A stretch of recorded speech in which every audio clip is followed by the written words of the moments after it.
GCC countries بہت بڑے بڑے امپورٹنٹ اسٹریٹجک ممالک موجود ہیں جو ڈائریکٹ افیکٹ ہوں گے مڈل ایسٹ کے اندر والی ایکویشن سے، جو ابی ہونے والی ہے، جو بھی حالات، جو بھی تبدیلی آئے گی اچھی یا بری، اس کے لیے وہ افیکٹ ہوتے ہیں. پاکستان آپ کے سامنے کہ کس طریقے کا پاکستان رول پلے کر رہا ہے. آپ کا جو بالکل بیک گراؤنڈ میں گیا ہوا دشمن ہے،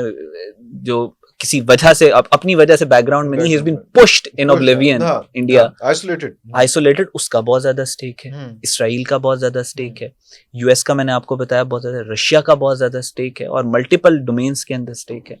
سو جب آپ یہاں پہ کسی فریم ورک کو میٹ کر رہے ہوتے ہیں نا، تو یہ اتنا کمپلیکیٹڈ کام ہے، there are so many layers کہ اس کو صرف سمجھنا ہی بہت مشکل ہے. جی افغانستان بھی بالکل ہے. تو اس اتنی زیادہ لیئرز ہیں کہ ان کو سمجھنا ہی بہت مشکل ہے. چیز ہے کہ اس کو آپ نے ہر ملک اسی وجہ سے اپنی انٹیلیجنس کے اندر ایک اسپیشل مڈل ایسٹ ایکسپرٹ رکھتا ہے.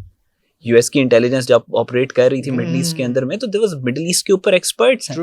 مڈل ایسٹ کے اوپر PhDs ہوتی ہیں، اور PhD اسکالر بھی کہتے ہیں کہ میری صرف یہ لمیٹیشن ہے، آگے پیچھے جو ہو رہا ہے مجھے نہیں پتا کہ کہاں پہ شیعہ کیا کر رہے ہیں، کہاں پہ سنی کیا کر رہے ہیں، ڈیوائڈز اتنے زیادہ انہوں نے بنائے ہوئے سارے.